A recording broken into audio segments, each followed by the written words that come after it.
Today we are going to talk about oral sex in Islam, that is whether it is permissible or not. See, first of all, with oral sex, what I mean actually is, see, oral sex may vary from mere licking, kissing to that is full on insertion of the penis into the mouth, and that too resulting in the ejaculation of semen or the fluid into the mouth.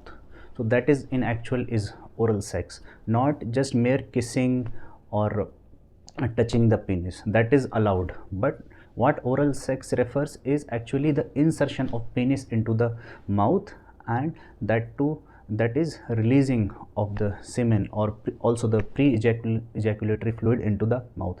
So whether it is permitted or not.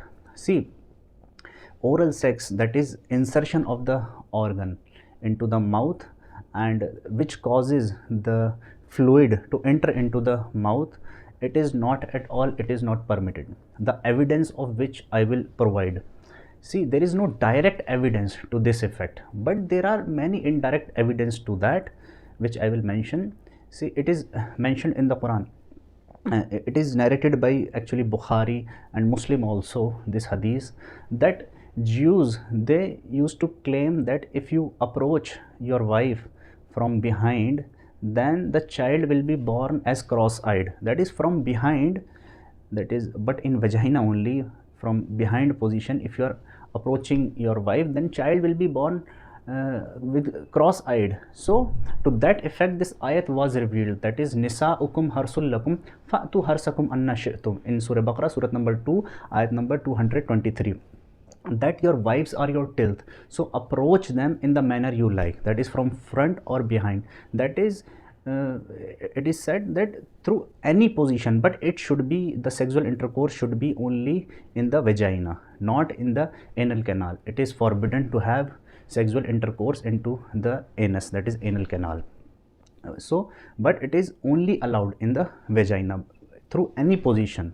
So Jews used to claim that child will be born with cross-eyed if you approach your wife from behind.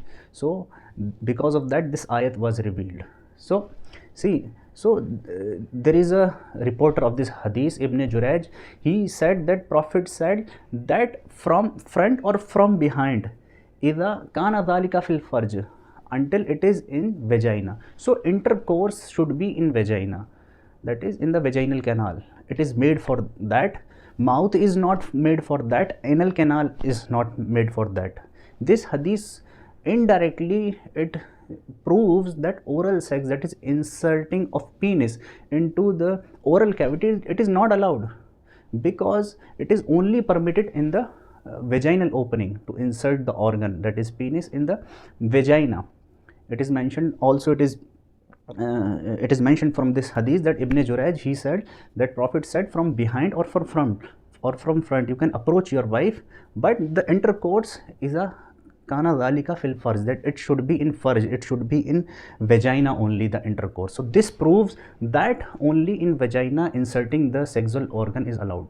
I am not talking here about mere kissing of the organ, whether vagina or penis.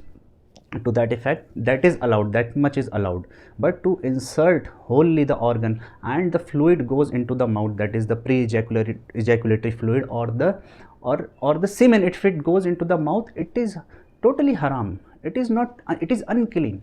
The second evidence to that effect is from Quran. It is said, it is mentioned in the Quran in Surah Baqarah, Surah 2, ayat number 222. It says about menstruation, yas'alunaka anil mahiz, they ask you about the menstruation. Tell them, qul huwa azan, that say it is aza, it is harm, it is impure, it is pollution. Fa'tazilun nisa fil mahiz, so keep away from them during their menses. So it is not allowed to insert penis, that is the male organ, into the vagina during that time. Why? Because of uncleanliness of the blood. And you are talking about inserting of the male organ into oral cavity. How come it can be allowed? And the release of the semen and the pre-ejaculatory fluid into the mouth, if it goes into the mouth while having oral sex. So through both of these indirect evidence, that it is concluded that it is not allowed to have oral sex, that is full blown oral sex I am talking about, that is inserting of the male organ into the into the mouth, it is not allowed at all with your wife, obviously. So it is not allowed in Islam. So kissing, licking for sexual stimulation maybe is allowed, but to say that full blown oral sex, it cannot be allowed based on all these evidences, because Prophet only allowed intercourse into the vaginal canal. That is, it is clearly taken from this hadith also. So hope this clears. It is very difficult actually to discuss all these topics, but for learning of Islam with regards to the rulings, we have to speak about such topics also. So there is no shame in learning about Islam. Hope this clears. وَمَا عَلَيْنَا إِلَّا الْبَلَاغُ الْمُبِينُ.